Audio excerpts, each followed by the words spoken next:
centers. Oh, Live. well, KD back in the middle. Right. All right, guys. So this is I don't even know which episode of Drinks and Dogs this is, but I had to bring back the original crew, KD and Nezbeth. So thanks for being on, guys. Thanks for having us. Thanks for having us. Cheers. Guys. So as usual, we kind of just talk a little bit, and then we'll go into, some of the questions that we got from the Q&As. I got a few here, and I know, Katie has, or Nezbeth has some questions, and I know we have some other topics that we're going to talk about. But shit, man, how's everything been going with you guys? It's going good, man. Going good. Staying busy. Really busy. So we got the sun finally. The sun came up to the north. Getting toasty out here. I'm sweating. So we're happy. Staying working. Yeah, it's not Florida. We're back in sweat box, sauna box. Like, it's unreal. And it's so funny because you can use the dogs as a really good metric and a gauge as far as the climate change. Especially working dogs on a treadmill. I keep track. I'm a nerd. Like, I got charts and I keep track of how long, how far the dog went, blah blah blah blah blah, top speed. And watching as the temperature changes, the performance kind of take a dip. And you're right there on a flat mill. You're watching the dog. You're working with them. You're not like leaving them. And just monitoring the salivation. And when like, whoa, you're feeling this. Yeah, it's not January anymore. Yeah, that was one of the cool things about, we got the dog trotter. I think it was like the Evo, like the bigger one with that little speed monitor on there. That's what I got. For the longest time before that shit broke, we were literally just like data nerds. Like, it was literally like, okay, we got top speed for this long, and started looking at what their accelerations were, and making basically doing high intensity interval training for the dogs. And then that's when we noticed, when we moved to Morgan Hill down here, it's just it's a little hotter, and it's just more dry heat. And then we were in that warehouse, so we're just kind of seeing how the dogs just kind of adapted to it, especially during the summer. I was like, ooh, started seeing the numbers kind of decrease as far as length of time and speed in that area. I mean, I think it's a really important concept that all dog owners, pet dog owner, doesn't matter, should be aware of. And it's how does the environment affect your dog? And being aware of your individual dog's physiology, your individual dog's tolerances. And, one of the worst things people can do is take a dog who might find it a little challenging, and down here in Florida, they keep them in the air conditioning all the time. And it's no, you got to get that dog outside. You got to, and I don't mean push them, but I mean, just get them outside. Let them spend an hour outside, chilling, relaxing, and acclimating to the condition. If you bubble wrap the dog, he'll forever be fragile. And then what if something happens? What if your air conditioning goes out? What if there's some type of situation you find yourself in through just life, and now your dog could really benefit from being more acclimated because you invest a little time putting them outside. Of course, you do have to be extra careful with the brachiophilic dogs. I probably said that wrong, but your French bulldogs, your English bulldogs, you have to be aware that there are some serious limitations there that could have really dangerous outcomes. But even more, that dog could sit outside with you every day for a little bit within his limits, so he can learn how to adjust. Dude, 100%. We get a lot of we do a lot of those brachycephalic dogs. We hear all the time, Frenchies and American Bullies are huge over here. So we get a lot of them, and you see them just overheating at 70 degrees. But Nezbeth, because you work a lot with obviously law enforcement, the one thing I talked to somebody about this a year ago or something like that. We were working this narcotics dog. I was working with another trainer, and it was 110 degrees, and I was talking to one of my clients. I was like, what do you mean you're outside and you're outside in the heat with the dog? They have to do this. I was like, well, yeah. I mean, you got to kind of have them be able to prepare to work in any environment. Obviously, you take proper precautions. But I mean, do you guys work? Do you deal with a lot of that stuff too? Yeah. So up here, it's big. We only have a couple months where it's actually hot out, right? So all the dogs are, with the cold, they're used to that cold weather. And if we baby them through those couple months of where the temperature is actually, it gets pretty warm. Like we get 90 degrees out here. You get humidity too. Exactly. So if we're babying them through and they have the whole year where it's cooler temperatures and they can only operate in that, then performance, actual working performance drops. Just overall health, to me, I think that it's like us, if we exercise and we run 5K indoor on an indoor track where it's air conditioned, and then we go outside and try and run 2 kilometers in the heat, that 2 kilometers is gonna be a lot harder than that 5K. What the fuck is a kilometer? Speak English, you fucking maple leafer. English. If we're in English, that's what we use. The English use kilometers as well.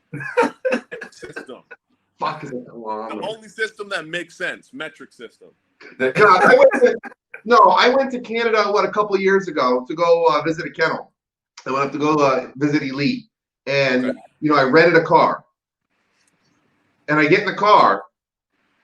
And I rented the car in Detroit. So it's and I'm American. Yeah, and I'm driving in, and all of a sudden, all the fucking speed signs are in these kilometers, and I'm like, what do? I don't want to get pulled over in a foreign country. I mean, the Canadians will be like, excuse me, sir, please. You're really driving a little bit faster than you need to be. Are you okay? I still didn't want to have that conversation with a Canadian cop. Oh, that's fucking that.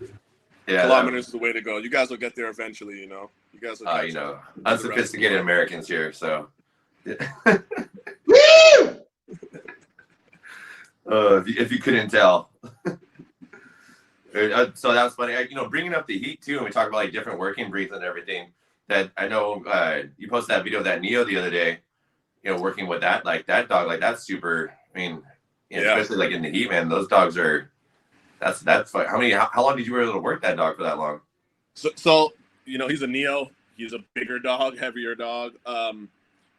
What we end up doing, I put a lot of responsibility on the handlers as well.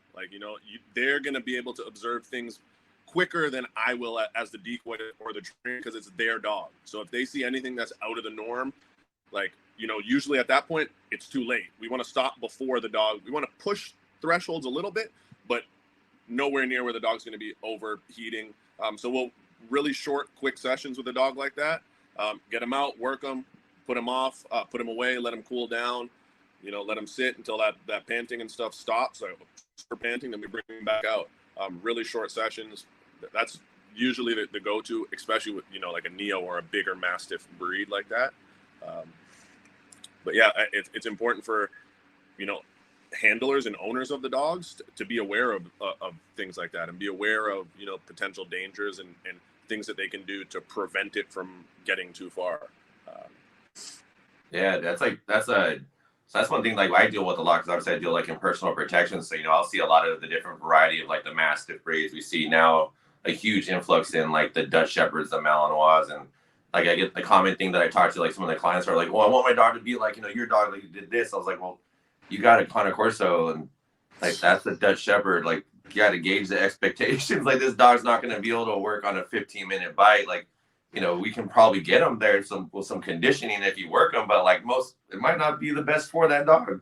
Yeah, but the issue at hand is that a lot of that takes you to have some principles to say that. A lot of people want to sell more than they actually want to improve or be honest with people. So a lot of them will say, oh yeah, I can take your nerve bag dog that you got from the shelter last week and I'll make it like a Navy SEAL dog.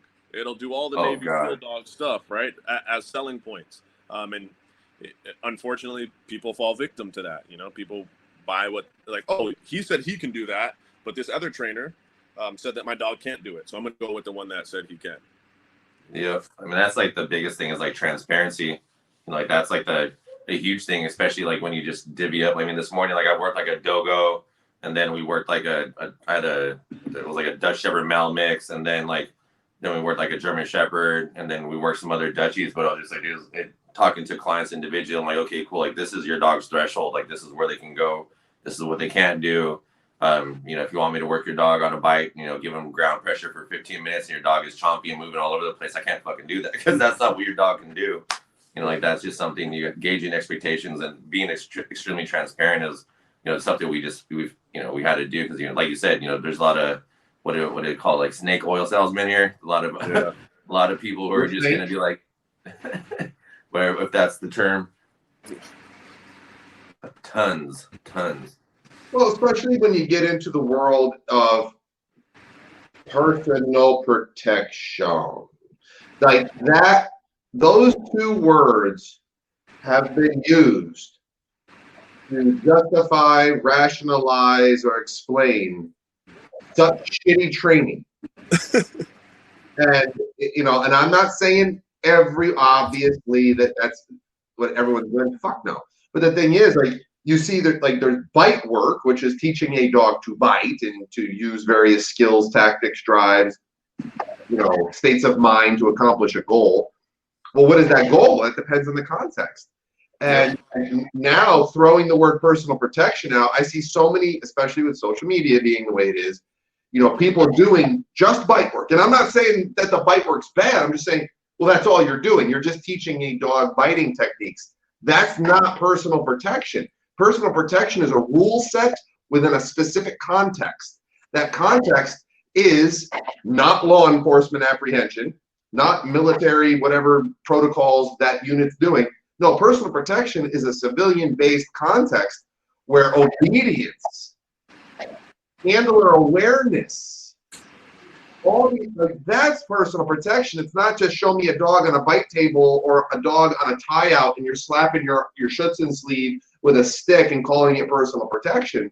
And people right now are just people who don't know any better. There's a lot more of that out there than should be. And it takes people down some really dangerous roads in terms of, one, the money that they're spending for something that isn't what they think it is. And two, false senses of security. I don't fuck around with someone's personal safety. And if someone is dependent, it's like selling a gun doesn't work. Yeah. And the other thing too, I'll even bring into into the conversation with that is personal protection. What is personal protection? It's like when we teach our clients, one, we teach the dogs technique first, show the dogs how to bite, how to overcome different obstacles, different positions, working when they're tired, working when they're weak, because that's shit that they're going to have to do. And then secondary is okay, how does the handler respond to that? What we do with a lot of our dogs when they get to a certain level is we teach the handler how to subdue somebody, utilizing jujitsu, utilizing these different things, how to help their dog in that manner versus just sending their dog into the line of fire and be like, all right, peace out. I got you. We're going to go from here. So, like you said, it's personal protection, which is, I think the handlers themselves need to be, educated in that as well and understanding how to deal with those situations. Because, when shit hits the fan, stress goes through here and the thought process is not really there. So seeing the level of stress, one on the dog and one on the handler. And because, we deal with that, and especially being in California when, gun laws are so fucking crazy. California cut them off. California fucking cut them off. These motherfuckers, dude. Censorship, man. The fascism is real. Dude, dude, being out here, it's we're getting a lot of people in there, but I always tell people, when we're talking to my clients about personal protection, it's always okay, cool. Well, you have to know how to utilize that. It's just KD talking about, the gun aspect, right? If you buy a gun, you have to learn how to use that gun. So the same thing with personal protection dog, you buy a personal protection dog, the dog has to know how to use it.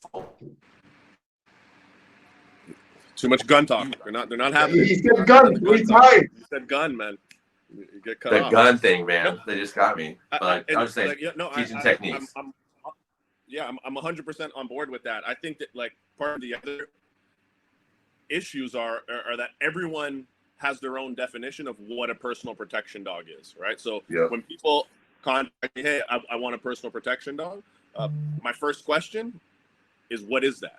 What do you mean by a personal protection dog? Do you mean a dog that's a deterrent and bark at your gate so no one comes into your yard? Do you mean a dog that's going to be with you and be social and be able to actually engage a threat and want to mean, violence with violence. Like, what do you mean? What exactly is it that you mean? So I think, again, like with everything, establishing what that criteria is, and then kind of fanning off to, hey, like now we can start working, or no, I can't work with you. I'm not the one to help you. Right? Or no, you can't handle a man stopper. Yeah. You don't know what type of temperament that dog actually is. And that's the thing, people get these ideas, they watch John Wick 3 or something, and they want a dog that's going to like jump over buildings and like completely annihilate people. And it's like, let me get this straight. You're a civilian. You don't have any dog experience. And you want a dog that has the state of mind where it believes it's superior to all other creatures on earth, including every other human it comes in contact with. You want a dog that will look at a bad guy without fear, without anything, and just be like, I'm going to own you. Yeah. But you don't That's want 22. Yes. Home, you want him to roll over on his back and submit and be like, you're talking about a type of dog that you don't even understand what it takes. Like, first off, you don't fucking need that. Two, you couldn't handle that in your house because that's a dog you better be a partner with, or you better have a certain kind of relationship with, as opposed to, I'll just bite him on the ear. I'll just fucking alpha roll. Then we'll be good. Spit in his mouth. Growl at him. Growl at him. Yeah. Spitting his food, that's right. No, you don't need that, and you couldn't handle it if you need a dog that looks scary, and they got the FBI statistics. They interview professional criminals, and as far as if the perpetrator doesn't know the victim, most of the time, like, they will go past the house with the dog. Doesn't matter. They don't know if the dog's trained or not. They just don't want to deal with that. It's not smart. It's a risk versus reward. The only time you get into that is if the perpetrator knows the victim. It's a personal crime. Well, now that's a little different. Now you might need a dog with a little more oomph. But a man stopper. Dude, it's funny because we just shot this thing for Barcroft. They do like this thing called the Big Dog Show on YouTube. And like one of the things that they send this whole shot list. I might get in trouble for this. I don't really care though. Fuck them. So like what happens with that is that it's spicy. Like they wanted like all this they wanted like the dog to be like Ozzy, for example, like Ozzy to be like in the house, like being like cuddly, like what you're saying, Katie, and everything, like all that other stuff. Like, so they wanted to see those things, and I'm like, dude, like that's not the dog. I mean, like that's not the reality of it, and we're not going to publicize it. Like, you can get these dogs that can one, fight a man for 15 minutes, basically do jiu-jitsu, be in like these conflict areas, do civil stuff, do all this other crazy things, and then be a dog who's going to be like, oh, hey, I'm going to roll my belly and be a lab, for a second. Like, it's not realistic, for everyone to have that assumption. And, I think that's achievable. There's obviously like unicorns out there, but like in the same part, like, those dogs are, they're different.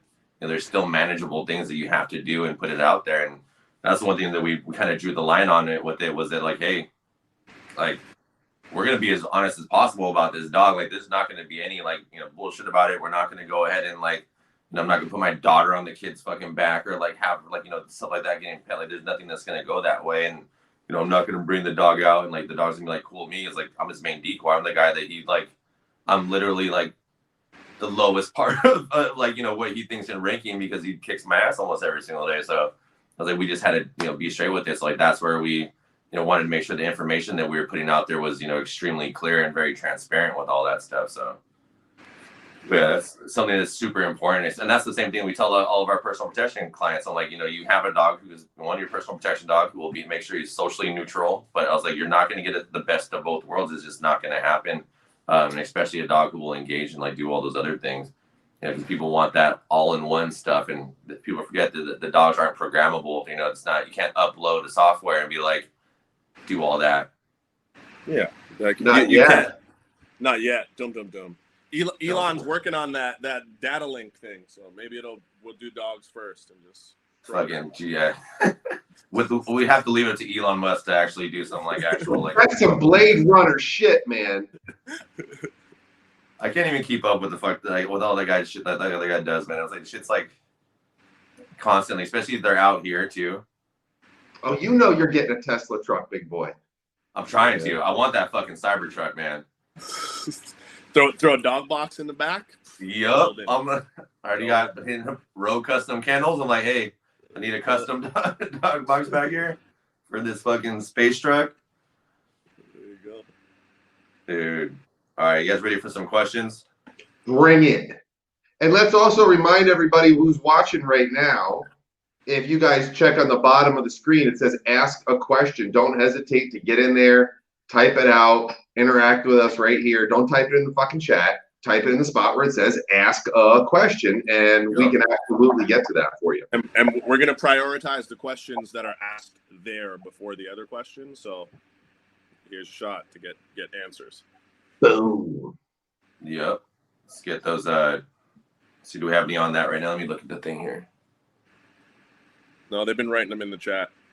Oh, they're in the chat. But they got put in the question part. We're ignoring them in the chat. All right. So you guys see that because I'm on the phone here. So I'll get the. This would be a fun one right here for you, for us right now. What makes dogs leash reactive? You can go first, KD. Oh my God. Let's see how big the vein gets in Katie's neck. With this It's big all the time. Let me tell you. You can't even like. I'm like flex my neck to get like. Or like act like I'm taking it like. You know, well, right off the bat, now we get into nomenclature. What the fuck does leash reactive mean? You know, and a lot of people will instantly be like, you're a dog trainer, you should know what it means. I'm like, yeah, I've been around enough dogs to know that you can't use a term like that to summarize a million different types of behavior. Like, no. You'll know someone understands a little bit about behavior when they respond to that type of terminology that way. Like, wait a minute, no. Don't and I tell people this all the fucking time. Don't label behaviors to me. Describe them. Because you can't label it. You don't. If you had the ability to label it, you wouldn't be talking to me because you wouldn't need me. Right? So just describe what's going on. So, okay, leash reactivity. A dog who, when they're on a leash, displays undesirable, potentially aggressive behaviors. Okay, cool. Now what? You know, he might just be frustrated because he's a spoiled, entitled prick of a dog, and he gets everything he wants except for when he gets put on a leash, and suddenly that leash is now restraining his ability to do what he does 99% of the time. And now he's on a leash. He's frustrated. A dog is like a toddler mentally. Like, you haven't taught him how to deal with frustration. You haven't taught him how to deal with stress. His threshold is so fucking low. He's basically just having a tantrum on the end of the leash.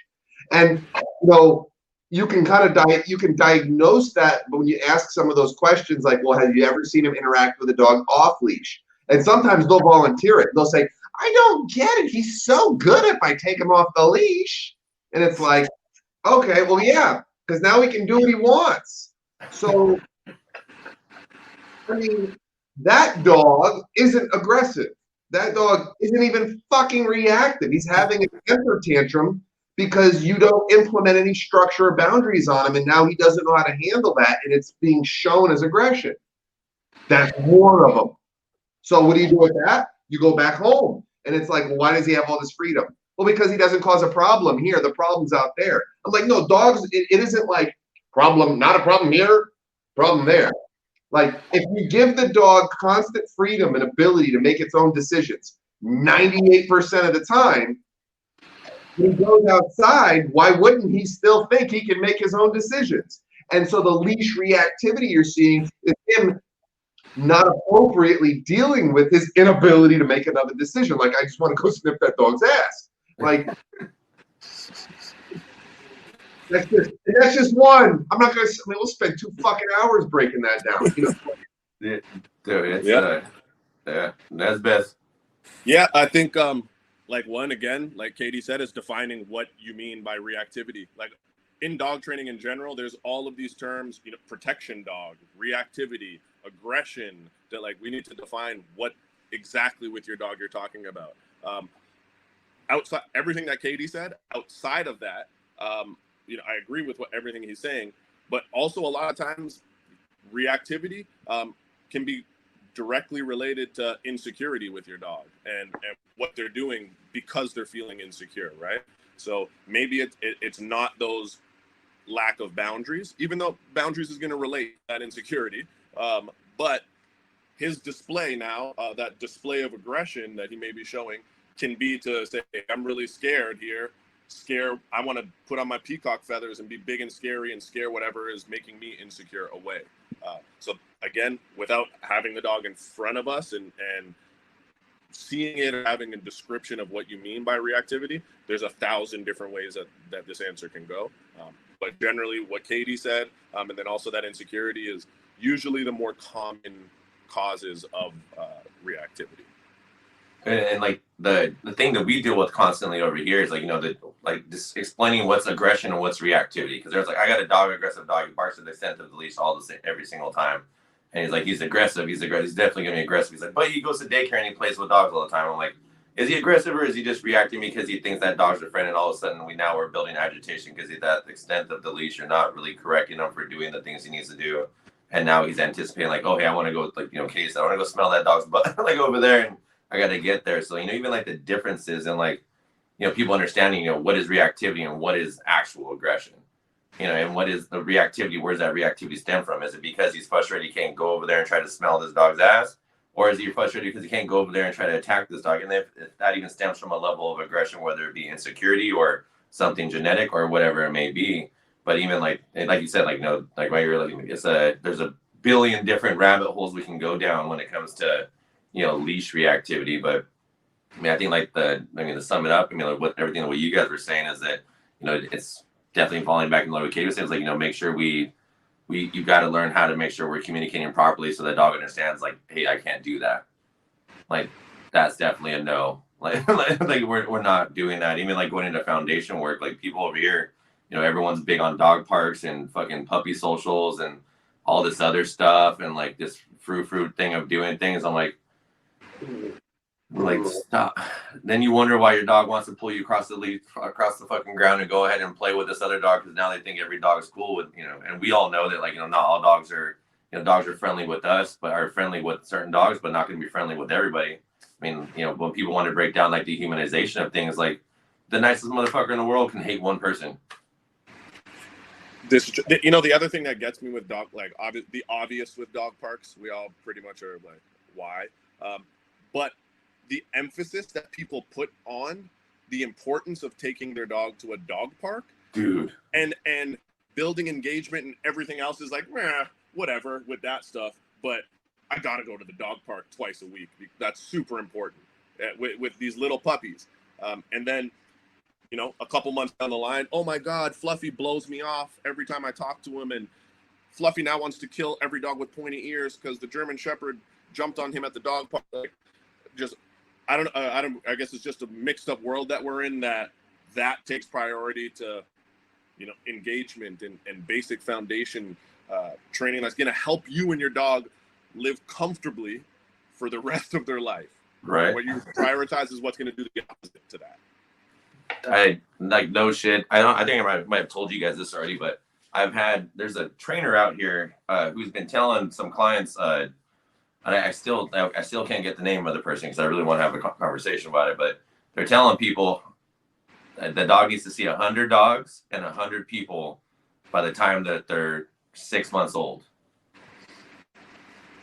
And like that's the thing, like that's happening. Like go to the dog park, make sure everyone handles your dog, do all this other stuff. I'm just like, where? And so I'm gonna if it wasn't go to the dog park and it wasn't be handled by 100 people, I'm okay with that. If it was see 100 dogs, but you're not interacting with 100 dogs, you can be exposed to those dogs, but still know that I'm the priority. You can see 100 people, be exposed to those 100 people, but they're not handling you. I'm still the priority.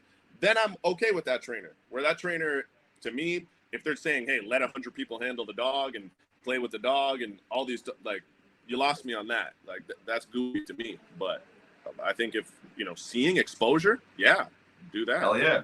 Exposure is everything. Like, that's the part that got me. I was like, take them out to, you know, the downtown area, walk them around, walk them in the park next to the dog park, not in the dog park. Make sure they see these dogs, but don't pay attention and engage specifically with you.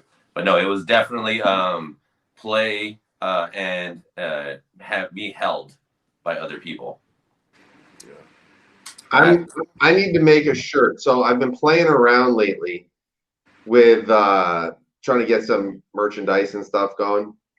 And, you know, I don't want to house t-shirts, so I'm using like those companies, those direct order ones. Well, they're pretty cool because you can like make any design you want. So I got some cool stuff in the works right now. But I totally want to make a shirt that says, "Don't touch my fucking dog." Yep. Just don't touch my fucking dog. That's all it says. Maybe I'm not putting Socratic canine at the bottom of it. I don't like. No, that's okay. I'll sell it on my website, but it won't have my name on it. But don't touch my fucking dog. Oh, dude, that's Hey, Mike, with trainers like that around you, giving out that kind of advice, that seems like a great business opportunity for you. You know, you're going to stay busy. Let them talk to all the clients they want to, and people that decide to go there. It's more clients for you at the end of the day, man. So, oh, dude, it's fucking, it's gnarly. I mean, we get so many people coming in now, especially with all the COVID puppies. Dude, it's getting say if it wasn't busy before, it's definitely extremely busy now, which makes it super fun. I'm reading the comments in the chat here. This guy AA says, "What if it's a hot chick that wants to pet the dog?" Well, come on, man. You need to learn about women because no will get you a whole lot more than yes. So, like, dude, I got an ebook on that coming out too. I charge extra though. That's Don't awesome. be so permissive, man. Don't be so permissive. Play hard to get, dude. Don't let her touch your puppy. It goes both ways. Ooh, that could be a double meaning. Don't let her touch your puppy. I don't have a puppy. I got a big dog. This is gonna be one of those highlight reel, like when like G and Rum in the back end team like like cut this up. There's gonna be a bunch of just like little one-liners everywhere. Yeah, and then I'll be like, "Nope, not that one. Nope, not that one." Oh my god, dude, that's awesome. All right, you guys got a question? All right, do we have any questions? I think I can't see the question box. Oh, there's 4 in here. Woo! What do we got? Let's see, run them. Whichever one you guys want to pick, because I can't see it on my. Let's just start from the top and work down. I think Yep. we just that way we'll hit on all the questions that come in through that question box. Perfect. I can't read them, so you guys want whoever wants to read them off. Nezbeth, I'm putting you in charge of that. I'm in charge of that. Isn't there a way that we can click it and it highlights it for everyone to see? Or back end guys, can you guys? Oh, that sounded weird too. Highlight reel. All right, I'm just gonna read off the first one, and then the second one's a long one, so hopefully we can get that up. Best training treats. Their food. Yeah. I mean, listen, I get fancy sometimes. I do. And I think it's a really good question. Now, the obvious answer that all of us know when we tell our clients is their food. However, we can actually, there's some other nuances here. I know I will use baked chicken breast when I want to get fancy, when I want to up the level of reward. If I have a dog who's got, Elmo, right? The dog, the bully I got. You get him out in public, he's got some issues, right? He gets worked up. And I want to sometimes, if I'm working obedience, like the first time I take him out to a new environment, I will bring a higher value reward. I will. And I want to just make the whole experience just better overall. Doesn't mean I don't use pressure, but I also use paychecks. And I'm not bringing kibble on that. I'm going to bring some chicken breast because it's a higher value.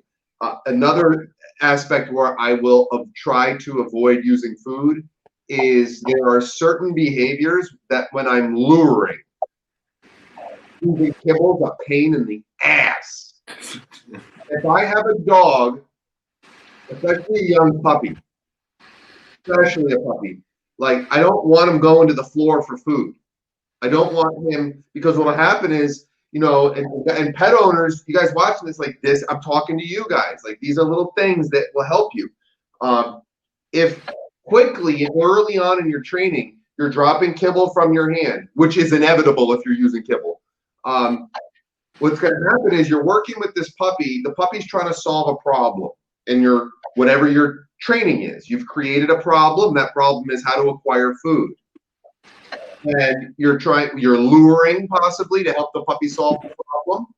This is a big problem if you're shaping. If you're shaping, this is dramatically worse because, and I will explain. So if there's kibble falling out of your hand, there are going to be moments where that dog is, the dog's absolutely aware that kibble landed on the ground, where that dog or puppy will start to check out from you and continue to search for paychecks on the floor, especially if this happens repeatedly. Now, when you're luring, okay, because luring is a very much involved activity. It's why I don't do shaping with my clients when they start the program. I used to. I don't do it anymore. Maybe at the end for some advanced stuff. I do luring because I want that dog interacting with the handler. I want them handler dependent for these movements, this communication.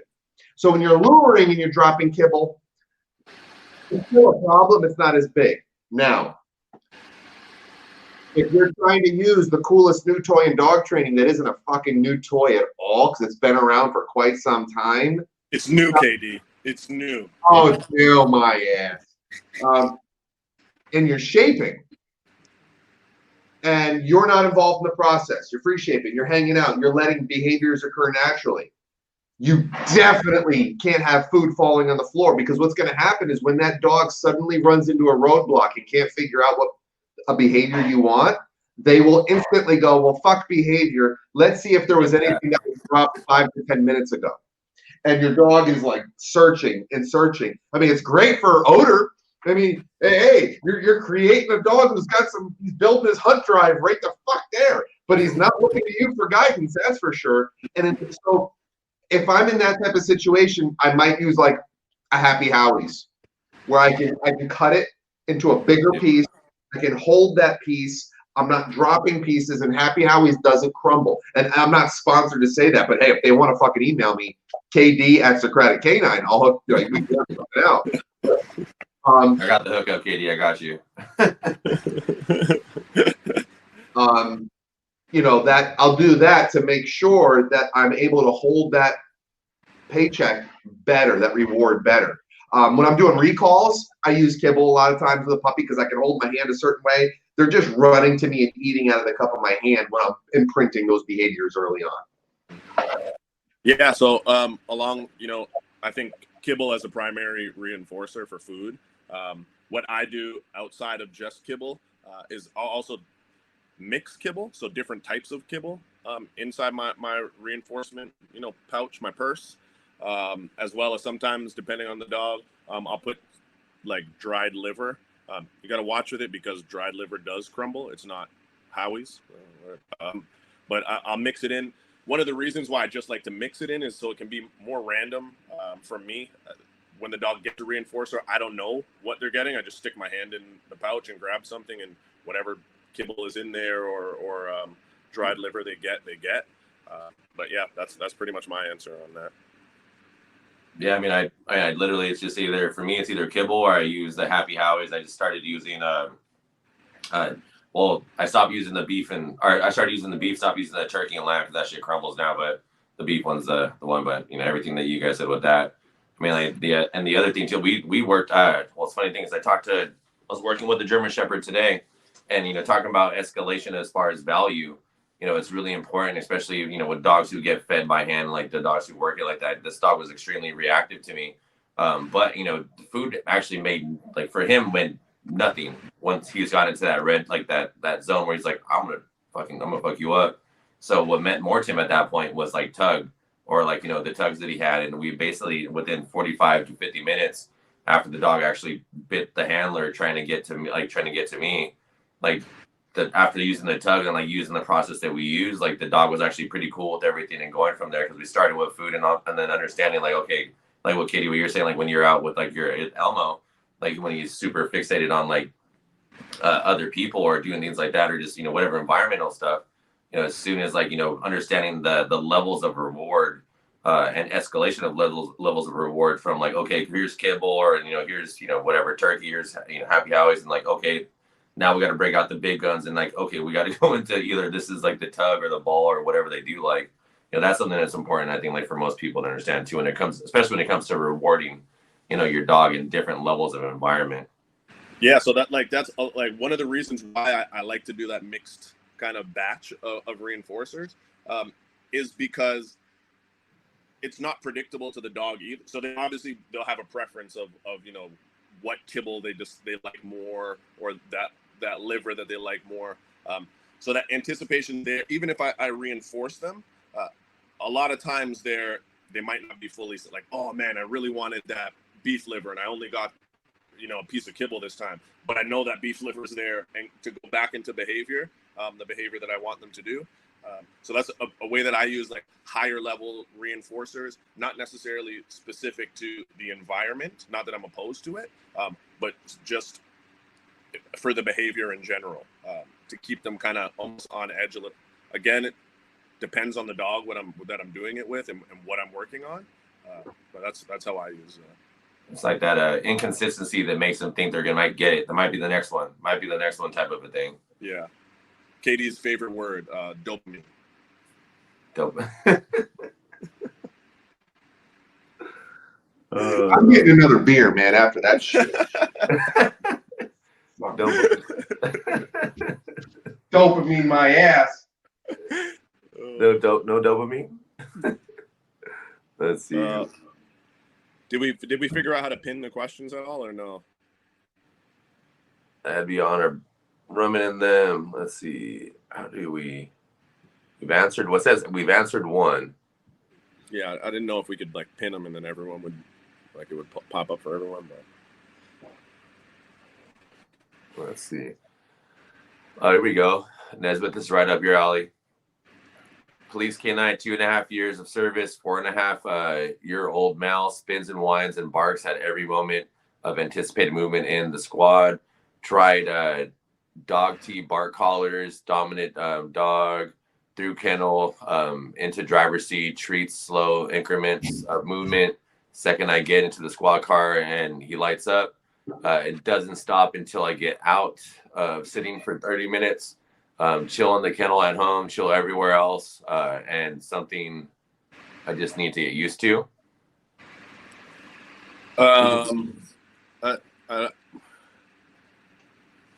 I think from the question, the dogs, is it, well, I guess we don't, is it like the dog's barking or whining the entire time, or after the 30 minutes the dog's stopping?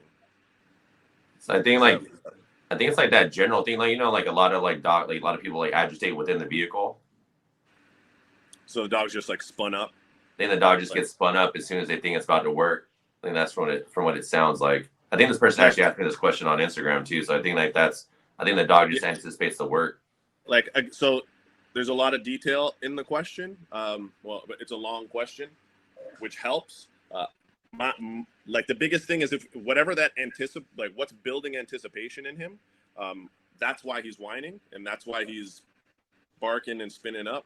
So if you identify if it's, I know sometimes like, hey guys, when they hit the lights on or they accelerate in the squad car, the dog's like, oh, I know what's about to happen, right? If you're trying to stop that, you have to make that signal and that cue mean nothing. Yep. So if the cue is you turn the lights on in the car, or you just get into the car and get out of the car, get into the car, get out of the car. Like you have to, whatever those cues are that are cueing him up, that's what I would try the first step. I know he said he tried bark collars and stuff with him. The problem that I find with bark collars for whining, maybe I just haven't found the right bark collar, but it doesn't usually. They whine right through that shit. Yeah. And even if they are getting stim, they can also, depending on the dog again. So that would be the biggest thing would just be identifying what that signal is that's making him start to have that anticipatory behavior, and make that signal mean nothing. Like we see it with pet dogs all the time. Like someone grabs their keys to go outside, right? And the pet dog gets separation anxiety, spun up and crazy and so worked up. And the easiest way to combat that is grab your keys, put your keys back down, grab your keys, walk around, put the keys back, make those signals mean nothing to the dog, right? That's what I would do first. That would be my first. I think like the other thing too, like to add on to, like, obviously we don't deal heavily right now, especially with like law enforcement stuff going on, but the big thing too is like we talk about like gun neutrality, right? Like activating to like a pistol shot, like someone's shooting. How do you create that neutrality so the dog doesn't care about it? So like a lot of the times, like we do a lot of like the feeding during like those noises, or like especially with the dogs that we the dogs that we bred and we sold here, they feed during. Literally, they'll feed during like sirens and gunshot noises and all these other things to make sure that it's essentially like, one, it's not like you're gonna go out and bite, and then you like start doing it outside of it, like so it becomes nothing until like the actual sound of what we need them to do is actually time to go. So just creating that level of like neutrality to like those things until the actual like time to go is ready there. And those are all things that like we've worked with and done too. Yeah. I don't have anything to add to that. Like. At all. The first thing that popped in my mind is what Nezbeth said. Because I don't deal with that. I don't work with law enforcement, but behavior is behavior. And it's like, okay, make it mean less. If that's what you really want. So we always got to think of every angle when we start moving things around in behavior, is that what you really want? Do you want a dog who has zero response to those cues? Or does that dog maybe need those cues to perform and to get into the state of mind because there's another area of training that needs to be built up? You suddenly desensitize that, you take the dog out on a deployment, and if there was another area of training that was lacking, that would be readily exposed at that point. Just my thoughts from purely theoretical. That's definitely anticipation, especially for a police dog, is if he's anticipating getting out the car and going to work, whether it's to go to a track and find someone, to go do detection work. So if we start killing that anticipation, the behavior, the whining that he's showing it's loading. Like he's building himself up in there, kind of almost like a pep talk for himself, right? So if we start killing that, we have to be careful that we're not also unintentionally killing his performance elsewhere, like KD said. No. Mike and KD, I got a question for you guys. Random question. I was pondering the other day. I don't know if we talked about this before, but I've talked to a few people. And this kind of just reminded me. How do you guys go about, like, to me, neutrality is a really hard behavior to actually build, right? Because like gunfire, for instance, right? And Mike, I do pretty much the same thing. That what you're saying is I expose them while they're eating, not in a high drive state. But ultimately, in my mind, and maybe it's just like it doesn't really affect the dogs in the long run, but just me being, looking too deep into things. But I'm like, it's not really neutrality if I'm building positive associations with it. Yep. Right? Does that make sense? Yep. They actually create value in that. You guys have ways of building neutrality or attempting to build neutrality, maybe like without, because it's like counter conditioning almost what we're doing when we're putting food. The counter conditioning isn't neutrality. That's what I'm like, and it's so. Are there ways of building? I'm sure there are, but like how? Well, for me, with regards to dealing with pet owners, because that's 99% of what I do, 0.999. It's neutrality is a byproduct of something else. So I work, and I get this a lot with, now I'm very outspoken about, I will not directly address or try to resolve aggression in my online programs. I think it's unethical and irresponsible without being there to see the dog.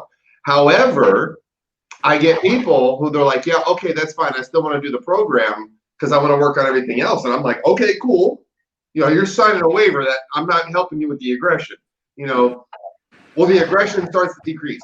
The leash reactivity starts to decrease. They start getting more neutrality to strangers. Not because we're building neutrality, because like you said, now, I mean, Nezbeth, now this could get into like some wonderful things. Like you can't build neutrality. It's a fucking byproduct. Now, what is it a byproduct of? Building desire, engagement, and focus on the handler. Yeah. And suddenly you will get neutrality to these other things because they just aren't fucking, there's no value there. There's no reinforcement there. And it slips from being reinforcing to being like, sure. Yeah. Well, then, I mean, thinking about like that too, like when we talked about like when we're reinforcing behaviors, like, you know, we talked about, or that's what you're saying about the gunshot stuff, and we started doing, we're feeding them through that. We're still building value within that exercise. So the same part is like, you know, when you're going into like, I have a dog who's super dog reactive, and we're working on neutrality. You know, and the dog's out and about and they're engaging with their owner. Like, are we really building neutrality, or is that just something we're building engagement in those specific environments and generalizing it? You know, because neutrality itself is one of those things. It's like, you know, a lot of dogs, I mean, I think they have to have a certain level of like genetic like understanding to like actually have that little like social like compass of being like, okay, cool, like I'm only here, these people don't mean nothing. But that also builds into the foundation. So like neutrality itself, I mean, like the kid you said, you know, it's a byproduct of the work in the foundation that's put into the dog. Yeah. No. Oh, sorry. Go ahead. No. I was just saying the same. Like, it's so in the working dog realm of it, like it's almost like building engagement, right? So with like a pet dog, building engage, even a working dog, building engagement. Definitely the byproduct of the dog being so focused on a task. Other things not as important to them, right? So it's literally like a conversation I've been having in my head with myself for a while. So I'm gonna try. It makes sense in my head when I'm saying it, so bear with me. We'll get the words out and it'll add up. So building that engagement with that dog that you're talking about, Mike, and he's not really, you know, being reactive anymore. It's kind of like when in working dog testing, we're like, hey, let me see the dog's environmentals out of drive, like without a ball, right? Because we know that if we pull a ball out, the dog can be so engaged with that ball, and like a green dog, right? So engaged with that ball that the environment at that point, they can kind of be neutral to that environment because they're not taking anything else in. Is that like we're on the same page? With yeah, definitely. Yeah. All right. That's all. I just needed some answers for myself. Well, that's, I mean, the other thing too, with the live right here. And the other thing too is like, you know, what's the marker? Like that's what we work today. Is like, you know, they have the tug out, but like, are they looking at the tug or are they looking at the handler?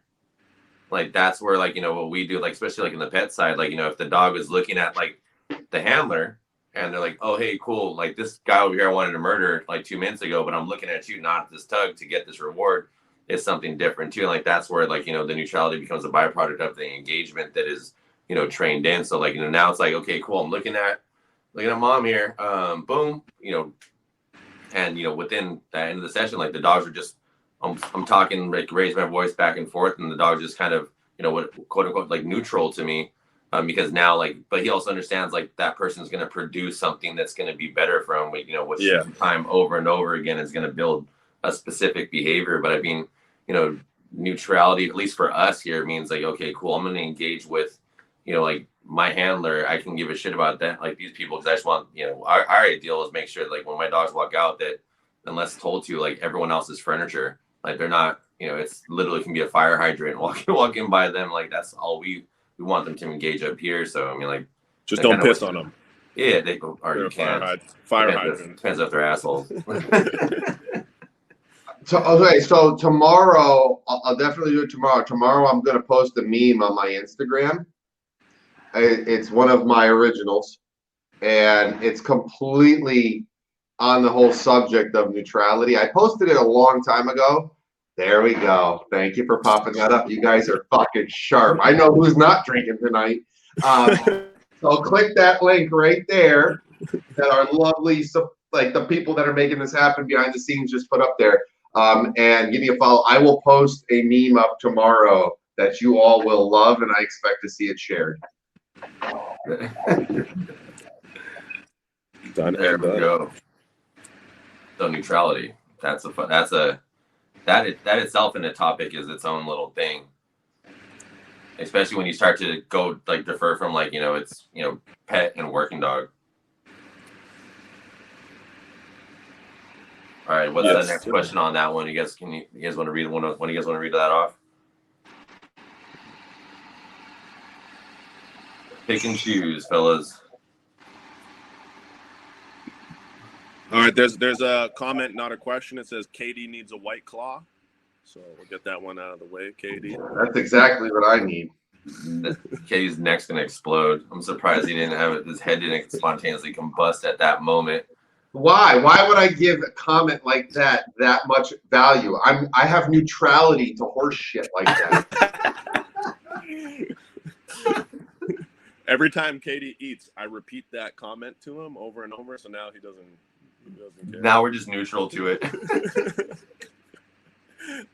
All right. Have y'all ever dealt with an insanely insecure traumatized dog that you couldn't help much at all? Same with aggression that's too far gone. Genetically screwed? ? Katie, you want to go? I have not worked with one that was so scared I couldn't make progress. And that's saying a lot because I'm not even that good at that. Like naturally me as a human being, my DNA, my temperament, my mood. I mean, and I've still been able to get progress with every dog. And I tell people this all the time, like I'm not a natural handler. I'm not predisposed to be good at this. I nerded my way through it. And it shows when I get in with like the sticky dogs. Like they know I'm fucking squirrely, right? So that's definitely a factor. So even with that being said, like working with like fearful dogs or dogs that are sketched out, like I've had maybe one, and that was practically a feral dog. Like I'm talking like straight up feral off an Indian reservation, in upstate New York. The dog was living like wild, and they took it in, and it was private. Like I was working privately with them, which is even harder. So needless to say, I'm not grabbing the leash that often, and when I do, it's once a week, and there's no relationship. You're trying in a snapshot to have an impact on that dog. But even just by changing the way the handlers and the owners like dealt with it, they were able to get improvements. Now, dog aggression, like real dog aggression, oh fuck, I've had dogs where I'm like, yeah, I'm not even gonna waste my fucking time. Like that dog has got an erection right now because he's so excited to go tear a hole, and that dog is 5 miles away because the wind changed direction. His pupils are that big. It's a faucet of clear saliva, and he's like, like, no, that's a management situation. I'm like, we're not training that out. I mean, needless to say, that was like a heavily barracuda Mayday dog that someone wanted to not be dog aggressive. It's a Mayday dog. Did it have some man aggression too? He was a peach. He was a big boy. It was a big fucking boy. So like that's pretty much what I built Primal Canine on. I started, in rescue, super young and like going through like different dogs and like, different with dogs with reactivity issues. And like for the longest time, I always thought like, aggression was reactivity because I was young and not knowing what the fuck I was doing. So I was still in I was like my late teens or whatever.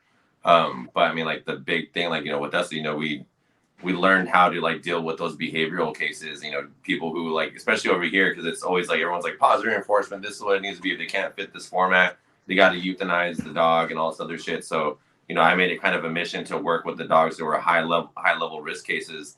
And then, a lot of the times, it's just based on like the foundations that they were given, or, being attacked one time by going to a fucking dog park. And now the dog's like, fuck dogs. I don't want to do that shit anymore. Or someone just using, heavy levels of correction and creating that, insecurity in the dog, which created more reactivity, and, just doing all these other things. But I mean, like I would say, I work probably like 40 dogs a month, and it's been 7-8 years in primal canine now. So I mean, like, the amount of dogs I've seen that have been genetically like unable to, one, have impulse control, to create control like their aggression or reactivity has been a handful.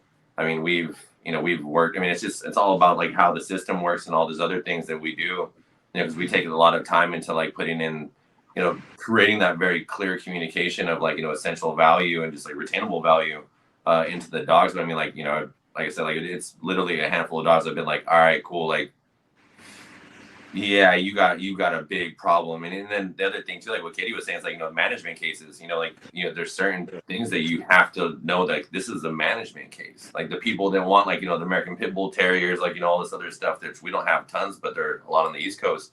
Like you have to understand like what genetics that you're getting, and, you can work the most amount of impulse control for the dog reacting, but at the same part, you can't change like what's going to be like in their mind offset right away.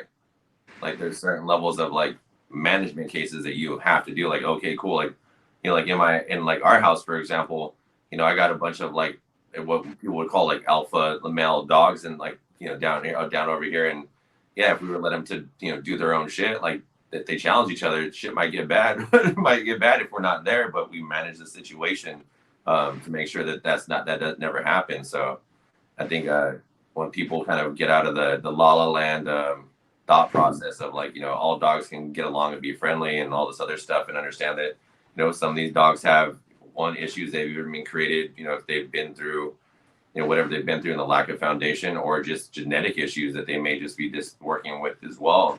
I mean, there's certain things that a lot of people have to understand that like come into play. So I mean, the big thing would be is like, one, what foundation's on the dog, two, how have we been training, what have we been working, what managements are we putting into, and then understanding like, okay, like there's some genetic limitations there. Like you're not going to fucking have a Pomeranian doing, full bites, digging in every single time on a fucking bite suit. Or hey man, watch some of those Pomeranian, those Pom skis. Pom skis. Oh, we have a few of those come through. I see a massive business opportunity. I think someone needs to put together a course, diversity training for dogs. And like, I'm talking fucking millionaire status in about 3 months. There you go. Yep. So my answer to the question is pretty much everything that these two said.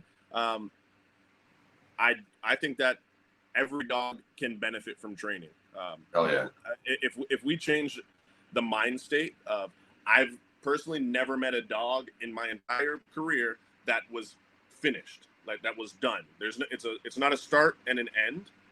It's a start and continue, right? So thank fucking God.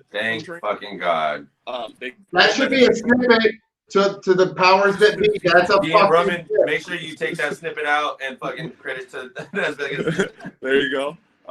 So yeah, they can all benefit from it. What it comes down to is where that dog is. Like, is that lifestyle? There have been cases, unfortunately, that we've had to deal with, that the dog wasn't the right dog for the lifestyle and the household that they were in. Now that dog still can benefit from training.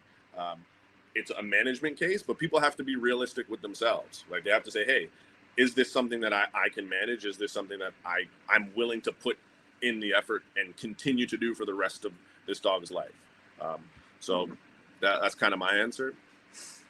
So, and tagging on what Nezbeth said, is like, so when we talk about finished dogs, or let's even talk about like boarding trains, for example, like when you do a boarding training, you're working with like a pet dog and you're working with these things, and there's certain expectations, and the end of it's like your dog will be fully off leash trained, doing all this stuff, and like, essentially that they're done, and then you send the dog back home, and you're dealing with like, that in the mind of the person, they're thinking like, okay, I paid for this like service, and this is what I'm getting at the end of it. the understanding of the continuous work that needs to go into it. Like even like with working out, like as in people, the continuous work that needs to go into to maintain the specific behavior and maintain the specific function. You know, like that's something that's extremely important. And I think like that's a lot of times, you know, when you deal with like certain levels of like dog training, like a lot of people promise these things like, oh, hey, once the dog is done, this is here. They're done. They're finished.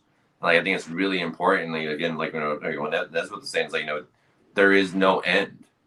You know, it's always continuous work and continuous like maintenance and progression.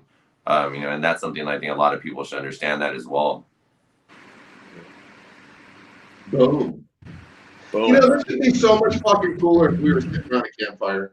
I'm not trying to derail us, but I just want to put that out there. Like I have this sudden urge to be sitting on a log and have Nezbeth over here with like crickets chirping behind them and like a campfire and like a mason jar we're passing around. Like fucking summertime. Like make it happen. Make it happen. Drinks and dogs. And we gotta get Jones out of California for that to happen. Like we gotta get him out. Yeah. I got some stuff in the works, guys. Little after the first one, I think one of the first conversations I had with Mike with that, it was like when we talked about like drinks and dogs and PCU, was like, you know, putting everyone together in one spot. So we've got some as long as it's not in Canada, because let me tell you something. Hold on. I've never been to Canada though. Come on. Listen. I crossed that border 3 times in my lifetime, right? 1998, 1999, and then 2018. Now, 98 and 99, crossing into Canada wasn't too bad. The first time it was 2:00 in the morning. I mean, like they were just like, come on in, boys, because I know what you're here for. You know, the other time it was something similar. Now, recently, 2018, crossing that short border, I did not feel comfortable. That was not a positive experience. I did not like the way that they made me feel. It was, you know, I was going to look at puppies. I was going to a kennel. I was going to evaluate some puppies. Well, what are you going to do with the puppies? And I'm like, well, I'm going to look at them. And they're like, so you're bringing one home? I'm like, well, no. They're like, you're from Florida. What are you doing up here? I'm like, well, it's a pretty prestigious kennel. Like, I really want to, so my clients want dogs from them. I want to look at their stuff. So you drove up here? I'm like, well, no, this is a rental. I flew. Okay, so where are you going to put the dog when you go back? I'm like, well, I actually told you I wasn't getting a dog. I'm going to evaluate some dogs, meet the kennel owner. Like, I'm like, it's the Detroit border specifically, man. It's that border. Fuck, I didn't like that. Like, my butthole was puckering because it was like, hey, are we going to have some problems here later? Like, dude, Vancouver's bad too. I got turned back there once. That was fucking fun. Oh, like, yeah. Nah.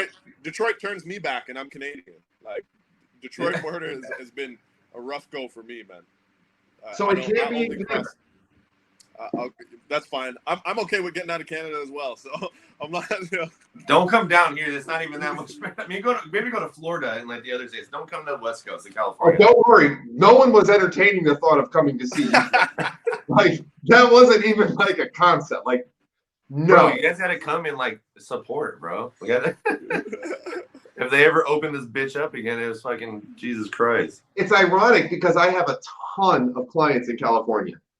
Like, yeah, both of you guys have quite a bit over here that are waiting for you guys to come to California, like any day.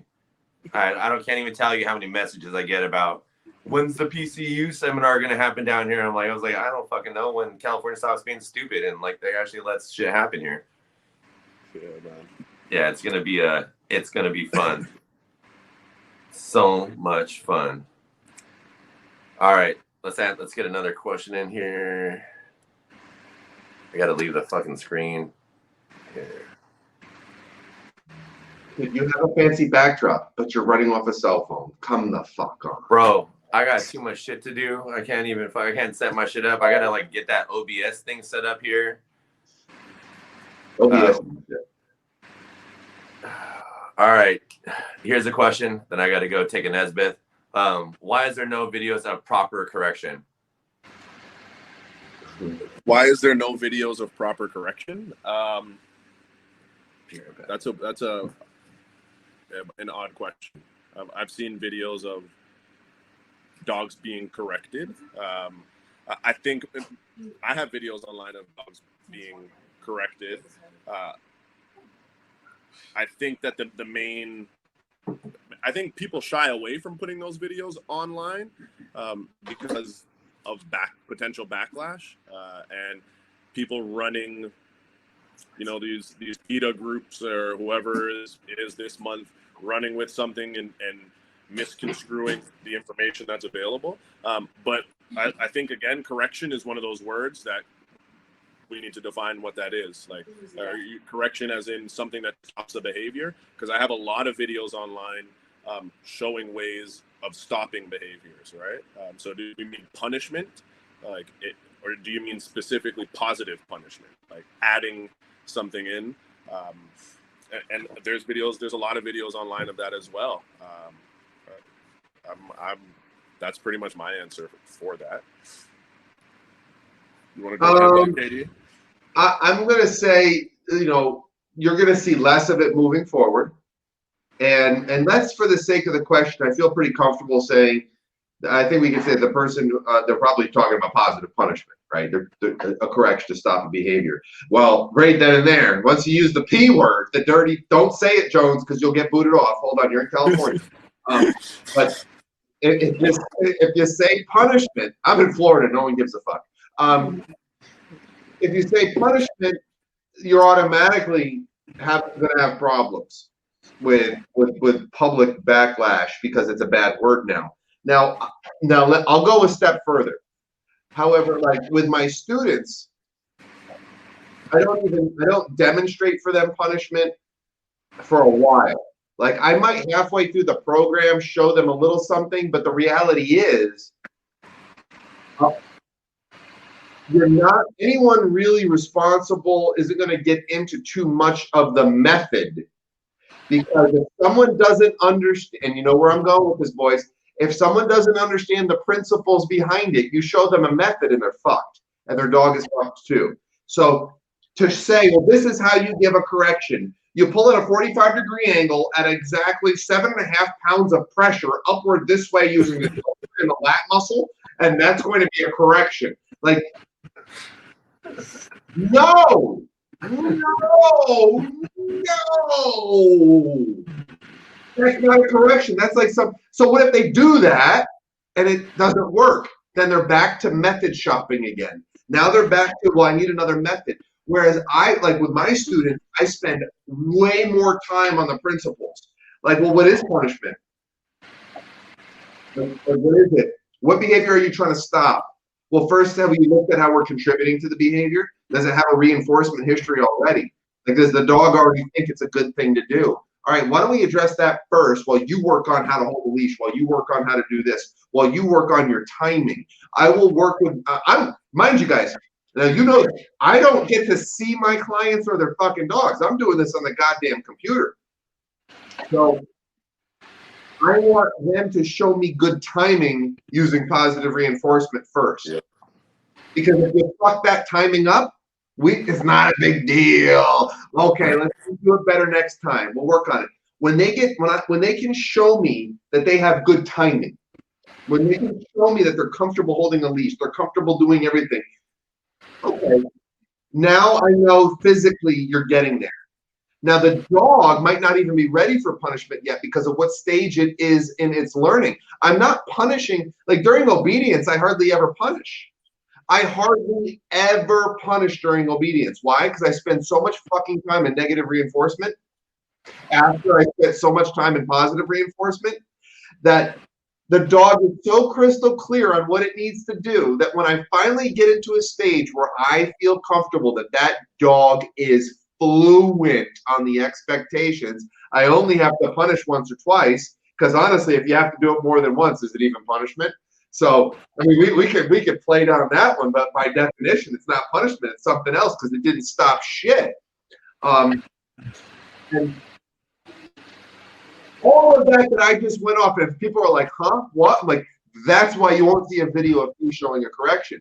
Because if you didn't pick up with everything I just said, no. Like, so when I say punishment only works in the presence of the punisher, if you get a confused look on your face, then we can't talk about you're not ready yet. Because if you don't know what the fuck that means, oh my gosh, you say like, woo!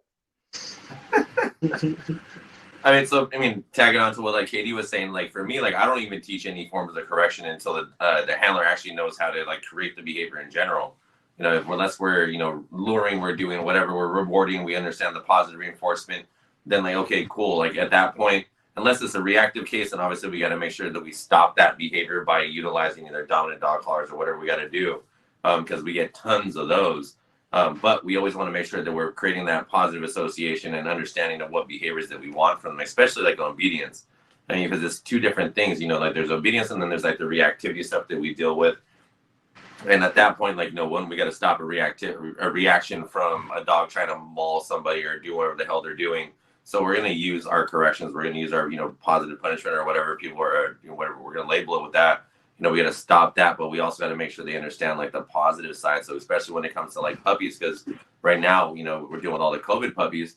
You know, everyone's like, oh, my dog's doing this, my dog's doing this, my puppy's the way they're being a fucking puppy. Like, you understand the timing on how to, one, reward the behavior that we want. Does the dog actually understand the behavior that we want? And like Nezbeth, I referenced like one of the things that you're saying is like, if you say, you know, plots are down and you do this, what does your dog do? Like, do they go into that down or do they just follow the treat? So understanding actually the verbal association with that marker, like, do they understand that? So, like, you know, that's a big thing too, like for people to understand that, you know, it's timing, understanding of what verbal markers that we're saying. And then, you know, I don't teach like our clients, like no negative reinforcement. I don't like still them into like those positions because, you know, just teaching them how to mark behaviors in general it in itself is a task. So, you know, teaching them to, let's say, correct the dog in a position is something that we don't necessarily teach consistently unless it's someone who's, you know, been working in like sport or like has understanding of that. But, you know, even going into like, you know, positive punishment, you know, one thing that we don't start off with is that. So, you know, teaching them how to correct the dog. And, you know, that's a question we get all the time, like on Instagram, because you see like a lot of luring videos, you see a lot of like the bite work videos, like our social media, like, why don't you ever show like, you know, the corrections of the dogs? Like, 'cause I don't have to fucking correct my dogs all the time because they spent so much time in the foundation that we don't have to do that. And I'm not going to make a video of me snatching up my dog by a prong collar or an e-collar just to make a video. Like, it's just not something that we're going to do. So that's probably why don't see it, because we spend obviously all three of us here spend all the time that we possibly can building that foundation in a proper way. And, you know, utilization of correction and focusing heavily on correction, like, you know, some of the people out there that only focus on that, you know, it's, you know, I think that's a negative. You don't want to work with someone who's gonna just be like, okay, cool, we're gonna go ahead and, you know, like the fucking what's that dude, the ponytail, the porn guy, Jeff Gilman, the porno. He's a porno. Like, he ran porn shops. No way. Wait, you didn't know that? I didn't know that either. I didn't know that. Man. Well, this is going to be really fun. To know that. There's another snippet. Roman and G, prepare for the lawyers. True.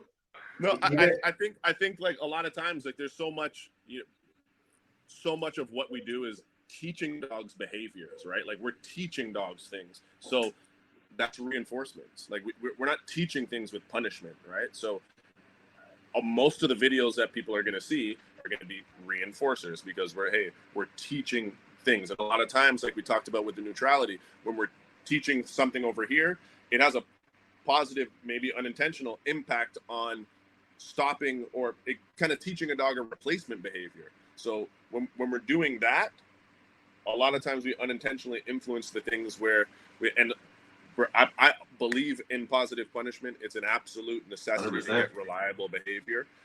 So I don't want this to be misconstrued that I'm saying something else. But so much of what we do on a like daily basis is reinforcement, right? Hey, I really like what that dog just did right there. Reinforce.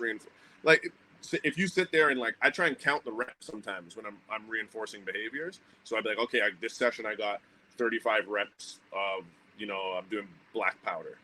If you like, I don't even, there's not enough reps of positive punishment in a session for me to count. Like it's okay, 1 and the 4 sessions I did with this dog today, there was 1 time that I used positive punishment maybe. So like it's super outweighed, like the reinforcement versus the punishment aspect, that just numbers wise, it's hard to even really capture. Like that. Well, I mean, and like that's the important thing too, is like, you know, like the important thing that you said is like, you know, we're focusing it. If you're doing. Did you say guns again? Kidding me, Callum.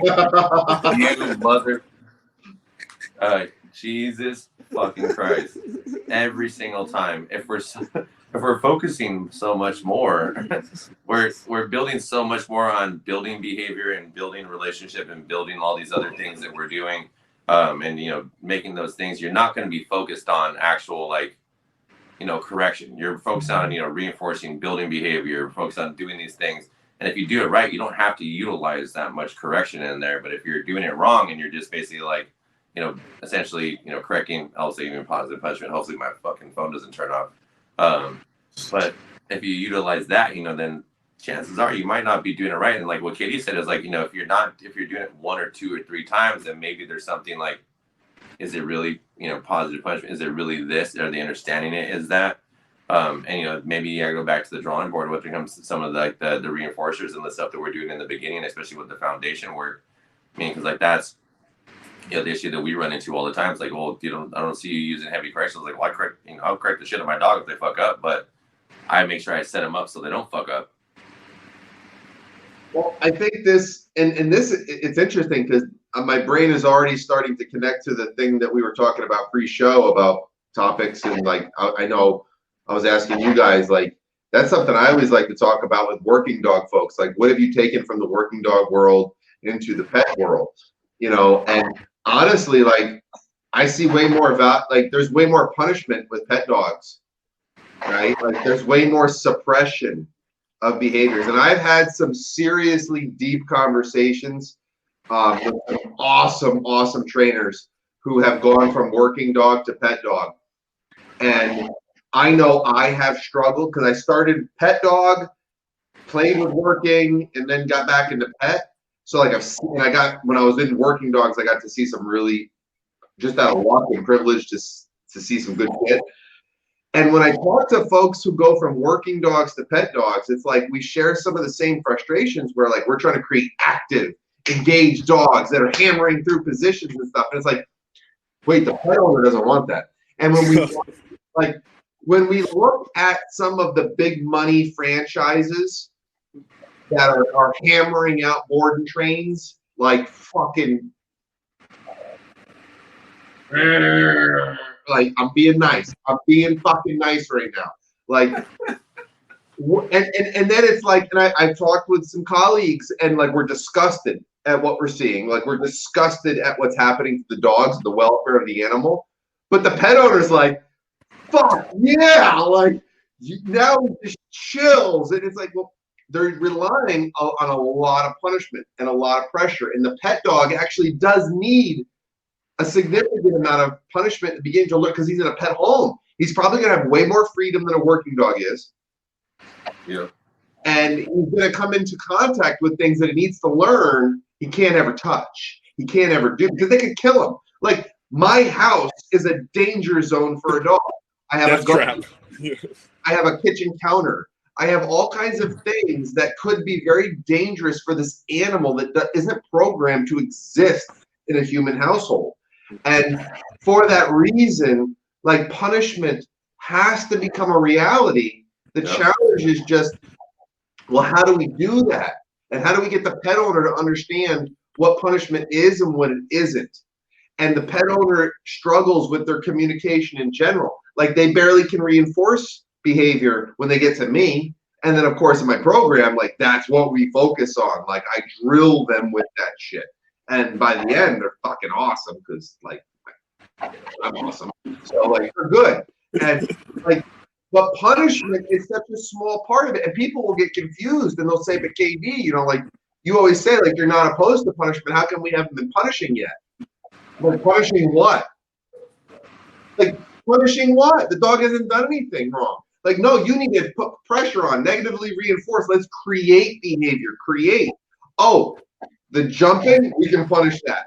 The mouthing or the nipping, well, wait a minute. When are you doing it? Are you waiting till your puppy is super exhausted and tired and now they're just like an ornery toddler? Well, that's your fault. You shouldn't be on the ground like rolling around with them right now. Build the appropriate behavior so that when we do get the punishment, because we got to get there, it'll be so much clearer to the dog, regardless of what method we use. As long as we know the principles, intolerable, inescapable, and contingent upon the behavior that we want them to associate it with. Yeah, I mean, like, I think you brought, the big thing, especially too, like for me, like I started in rescue really young, so I learned only like, positive in the beginning. Then I went into fucking shits in, and then it's like, oh shit, like these motherfuckers are helicoptering dogs on Broncos. I don't know what the fuck's happening here. This is completely different. But like you see what like the results come from. So you're like, well, I mean, it can't be that bad. The dog's tail's wagging. They're fucking going crazy. All this other stuff. Like they understand pain tolerance and all those other things. And then you go into what we do now. And like the big thing, especially when it comes to like the transition, is understanding like there's different dogs out there. There's different understandings out there. These dogs understand what is positive punishment one, what is positive reinforcement the other. What is that to them, and then having them determine exactly what that means in general. A big thing that we do for like our clients before we even get into utilizing correction or positive punishment is understanding like quantity and quality of reward. So if I'm working with a dog, like a pet dog, and I want them to stay in like a place, I use place for example for everything. When I'm working with them and we're doing I'm teaching value in place, like I have them reward higher value quantity in that place so they understand to be more calm and more subdued versus actually, sitting there and just fucking ranking on them with an e-collar or just like correcting consistently. So they understand in their mind, like, oh, hey, the longer I stay here, the longer I do these things, the more I get. And once we start to build that value and understanding in that place and everything like that and where they're at and being calm and being cool in that position, like they start to understand like, okay, here, this is where I'm at. But like, I think the value in going from working dogs to pet dogs, I mean, it's invaluable really to have to see all spectrums of dog training. Because really like to see someone's different perspective and how they train and what they do. And if it works for them and it works for them, it's great because, and then especially in the working dog side, you can see all levels of drive. You can see all levels of like, defense, prey, all these other things, the possession aspect of things that, a lot of people like, just everything that you can see that, and going into like the pet world and making sure that we're not like switching back into that, which I do like on a daily basis. Like that's like the stuff that like makes a good dog trainer. Like like if you can switch back and forth, like, and you see those things and you can see like, okay, cool, like I got to make sure we're manipulating that, but working with the dog that's in front of you and understanding, what is a positive reinforcer to them, what is a positive punishment or correction. Hopefully the California doesn't shut me down right now for saying that. But understanding those things and understanding that each dog understands those differently is is super, super important. Yeah, I'm with you. So I don't think it's a challenge to get most pet dogs to obey what you're saying. Okay. I don't think that's the challenge. Where I think the challenge lies in to have a pet dog happily and willfully obey and wanting to obey what you're asking of them, right? Yep. So someone that has never worked with dogs before in their life, they can go follow a step-by-step process and crank a dog into obedience, right? They can crank a dog into downstaying, or there's always that or else, right? You can, you're going to walk in a heel or else. And to me, there's a level of compassion that just in general, I mean, it's going to sound kind of hippie-like, but that we need to have for these animals, like for these dogs, whether it's a working dog, a pet dog, a stray dog. Like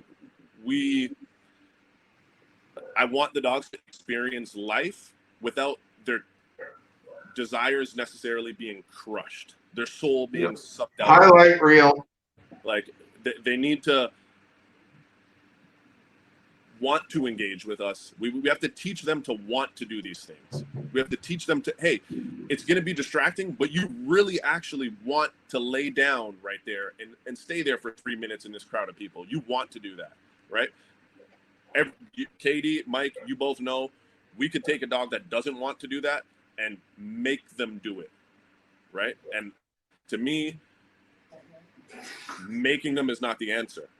Yep. That's not the challenge. That's not the challenging part. Where you become a good trainer is to have a dog that does what you ask of them with enthusiasm and encourages you to, hey, come on, let's do this, wanting to engage with you. Like your dog almost being like, give me something to do.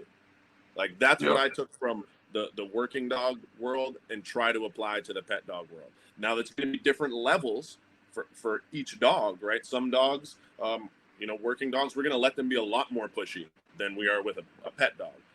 But ultimately, we want that temperament and we want that dog to be who that dog is. Be who you are. These are the boundaries and rules around being who you are. But you're going to actually love what you're doing and what I'm asking you to do. We want to teach them to doing the behavior within itself is rewarding. Yep. They want to be there. They want to be in heel position.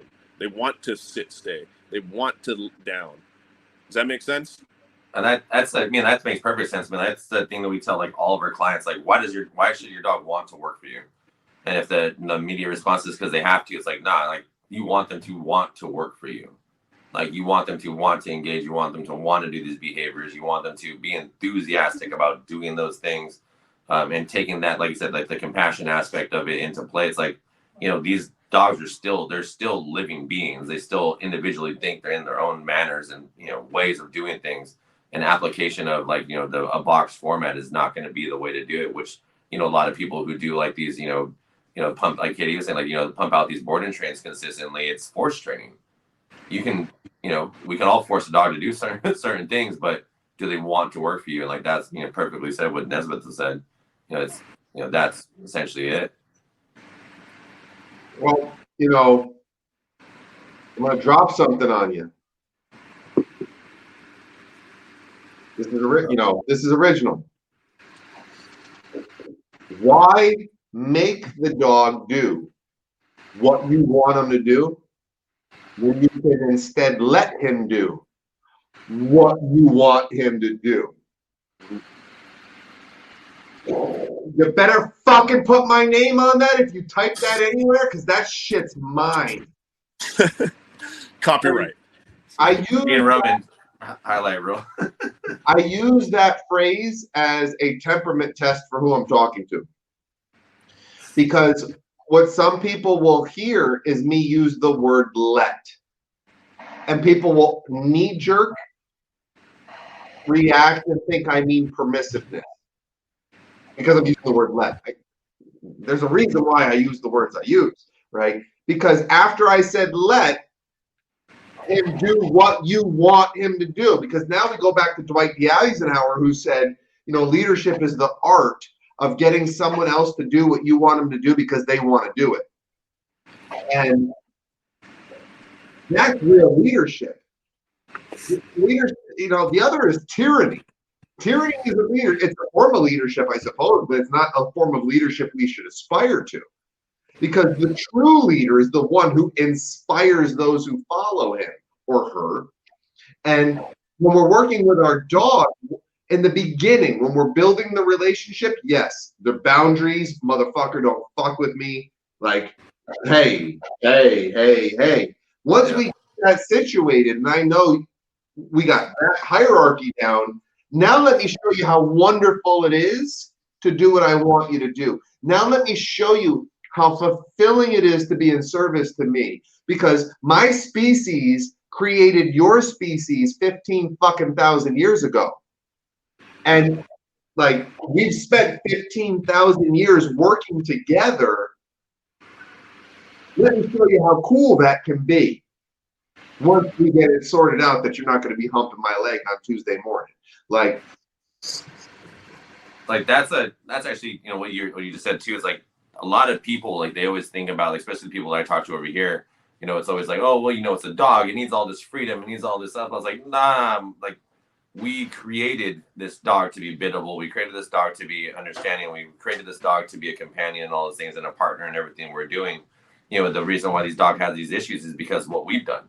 We've undone a lot of like the, you know, the routine, the actual respect, like what Katie was saying, is like, you know, the actual respect and understanding of our relationship and creating that, you know, okay, cool. Like you can't do this stuff, but we want you to do these things. And a lot of it, especially, and I see it in California all the time, they're probably going to blow me off here again. Is that, you know, it's that mentality of like, okay, cool. Like let them be wild dogs. Like these motherfuckers aren't wild.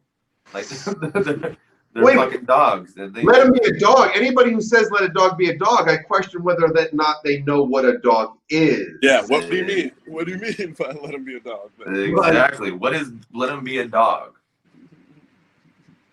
So actually, let's put that in here. Okay. What is let them be a dog? What is a dog? Well, I know how I define dog, right? I have a whole fucking 20-minute presentation in my course on this. Like I go, one of the PowerPoints or the slides is how to spell dog. And then the subtext that says it's not D-O-G. And people are like, well, what? Like what? And I'm like, yeah, you don't spell dog D-O-G. I spell dog highly social, opportunistic predator scavenger, aka symbiotic parasite.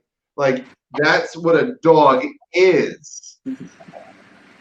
Like, so when you say let a dog be a dog, that means he's going to eat feces of various species, including his own, and he's going to want to chew, destroy, chase, hunt, kill. Like, you want that in your condo? So you want him to be a dog? Okay, go ahead. Yeah. But take him to the dog park and let him be a dog. Let's see how far that's got you, right? When he starts hunting and chasing and killing over there. Yeah. I mean, I think, you know, obviously everything that everyone has said in general, but like that, the aspect of the fact that we created them to be like, you know, these biddable beings and all these things that want to please and work, but we're giving them that freedom. And it's like what you guys just said, we want them to let them be a dog. So we're missing like a crucial point in like what the purpose of a dog is and what we can actually do to actually give them like that, you know, that clarity on like, okay, cool, I can be a dog and I can do this, but it's something that we created them to be a dog because we created dog, you know, in that aspect of that, especially, you know, what we have now. All right, let's get another. Always with us, let's see what do we have. You guys want to get another question off? Yeah. All right, so I don't have to tap my phone. Someone when you guys read it off. Nezbeth, I empowered you with the question reading skills with your. Yeah, I don't know how to do the answered, so. Let's see here. All right, what to do if a dog ignores food while on a training session out in public? I have a quick answer for you. So at that point, like, what are you going, Nezbeth? No, you go ahead. Go ahead. So if I'm in public, dog ignores food, then I kind of have to reevaluate as far as what I did at that point. If I'm bringing a dog out, especially like my board and trains, and you know, like that's their meal for the day, like I'm gonna bring them out. They're gonna ignore food, and like we're not gonna engage. We're gonna basically scale what my level of introduction to things are. So in the beginning, start from far away, start working engagement, bring them into like, you know, more populated, or kind of increase my distance into public and go from there. Typically, if I rush a dog into a situation, all of a sudden, especially if it's a reactive dog, that means I haven't done my foundation work that I need to do, and I need to scale back and go into where I need to be at. So if a dog kind of just blows me off at that point, I'll bring them back to where I need to go, see if I'm going to work. If they're not going to work, they're too overly enthralled with everything that's going on, we're in the crate and we're going home. That's pretty much just going to go, and that's essentially what we're going to do. But in general, for the most part, you know, I do a slow introduction, especially with reactive dogs, to make sure that they're engaging with me and they're working for their meals like in these areas. And I just kind of slowly bring them into those situations. And then obviously if they're reacting, I got to give certain levels of correction and things. So, but yeah, I mean, if they're refusing food, that's one thing. But if that food isn't the value until you have something else as well, to make sure I have a backup plan. But yeah, I mean, like it's literally it's just a slow introduction into the process, and kind of just figuring out what's wrong, what's with the dog, what's going on with the dog in front of me, because we get a variety of different dogs that we work with. That one we had a puppy who doesn't give a shit about anything else, and like they're full or whatever, and like that's what's going on, and like we're just out and about, and I don't let people touch my dogs, especially the boarding trains. And then if I have a dog who's highly reactive, who's a boarding train with me as well. I'll start in the beginning, make sure that they're on me, and we're working, that at a distance, and then I slowly start to increase my distance or decrease my distance, and build from there. But as soon as dog blows me off, okay, cool, it's over. Go back in the crate. We'll check in on this later. You can go ahead, KD. Well, my thing is, if the dog blew off your food, then you already fucked up because you didn't identify what the dog wanted. And it's our job to always know what our dogs want in any given moment. And that can change from moment to moment. And let's define a moment. A moment can be a fraction of a motherfucking second. So if I am working with a dog in any context, this isn't fancy. I got a freaking spazzy pet dog who's got some issues. Okay, typical. That's like status fucking quo. That's a $5,000 boarding train right there, fellas. So, the minute that dog turns down food, the very first thing that goes off in my head is I fucked up. Because I shouldn't have offered food to a dog who doesn't even want it. Because my job is to know that he doesn't want it because I've read him, and my job is to know what he wants in every single second of his life. So if he's turning down food, there was an error in the management of that training scenario before it even started. There was an error in the relationship and understanding and being able to read that dog to recognize what he wanted in that given moment. And right then and there, okay, so let's get right down to, nuts and bolts. If you're in a training session and the dog refuses food, call a fucking timeout. Because you as the handler, as the trainer, as whatever, need to walk away from that situation and stop it right there.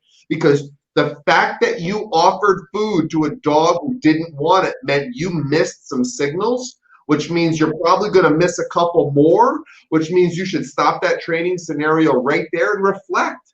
Just reflect. It doesn't, I'm not saying it's life or death or dramatic. Reflect on how you missed something you should have seen. Yeah. 100% agree with. I think if you get to a point, everything both of these guys just said, if you get to a point where the dog's refusing food, you've already went to the wrong place. Distance and proximity. There's so many things that can be affecting that, but the dog's not ready for where you're at yet. If they're taking food in other environments and they're refusing food in that environment. The other thing outside of that is I never beg a dog to take food from me. So you got a split second to get this food that I'm offering you. If you don't take it, I messed up, but I'm not going to beg you to please take it. Now that food's gone. They're opportunists, like KD said, so we need to use that in our training. We need to say, hey, this is an opportunity that you had to get this food. You lost that opportunity now, and it's not just a readily available. It's the same as free feeding, right? Like, no, once we've gone past, we shouldn't have been there in the first place, but we're there now. I'm definitely not begging you to take this food, and I'm resetting what we have going on and looking at that. What was the cause of that? There can be a lot of, things, but generally it's competing motivators. The dog wants something obviously more than he wants that food, or he cares about something more than he cares about eating that food from you. And the other thing I would add, obviously everything that we're saying is great, but like the other thing I would add even as well is that why does the dog view other things more important? How do we create the value in other things outside of us? That's where, people who do the dog park thing, like we talked about the 100 people, 100 dog thing, it's if you're bringing them out to a public place and you put that dog in front of 100 people and they're touching them and giving them all the baby talk and like, you know, they're playing with other dogs, then and you go out into public, like, why the fuck does that dog want to pay attention to you? Because they've already gotten so much higher value reward from, you know, these other people and these other things that now have some form of association of value because we didn't do the work that we needed to do in general. And like that's like a big thing that we deal with over here, at least, is that people have like these like the other motives and the other things, like, okay, I want my dog to be out and be friendly with everybody. It's like, no, you want your dog to be out and be neutral with everybody and be neutral in these environments. And the way you determine that is by not allowing them to find value in other things or other people or other dogs and all that other shit. So that would be the other thing I would add on that. Yep. See, what do we got on this one? Get those t-shirts made, KD. Yeah. Don't touch my fucking dog. Have you guys ever seen the YouTube video of that pseudo dog trainer? Oh gosh, what's his fucking name? He's from Brooklyn. He's up in upstate Brooklyn, upstate New York. He's like a comedian. His YouTube channel is half dog training and half like tracking down Sasquatch videos. He does. What? How did I miss this greatness? Peter Kane. Peter motherfucking Kane. I gotta look that shit up. Let me tell you something, and I don't care. Like, yeah, shout out to you, Peter Kane. Even though, like, when you watch him with a dog, it's kind of painful because it's like, what are you fucking doing? But it's the most entertaining YouTube fucking channel there is. And he goes on this rant one time about people petting his dog. Oh, I seen that video. I know who you're talking You about. want to pet my dog? Go get your own fucking dog. Yeah. Like, my dog's working. He's trying to do his thing. You're trying to distract him. You're an asshole. Like, Oh, yeah. great. This guy. Why have I not seen this? Then 2 videos later, he's at his house at his farm in upstate New York talking about how he had sex with Sasquatch. So, like, he's either he's either mentally insane or he is a comedic fucking genius. Because I respect intelligent humor when people can like really conduct themselves that way, where you're like, are you for real? Or are you being funny? Like, I'm looking that shit up tonight. Or are you insane? I only Shout seen out that. to I didn't Peter see the King. Sasquatch videos. I seen the one when he's talking about my dog. It's my dog. Get your own fucking dog. I will make these shirts though. I will. I got a fresh batch of new shirts I just designed now through Teespring. Playing with that one. And once I figure out who I like the most, like this was Printful. I like the garment, like the colors are nice. It's good.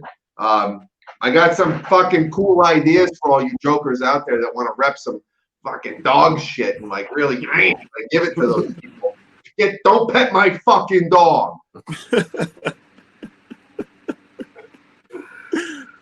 All right, guys. Well, shit, we're running up on 2 hours here. Yeah, 2 hours is long enough. People got to take a shit.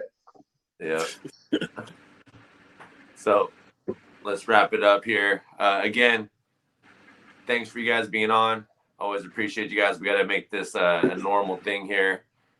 Sure. You know, the guys will be in touch and we'll get everything going. Thanks for everyone who watching these episodes, taking 2 hours out of their fucking lives to watch us once a week and do all this stuff.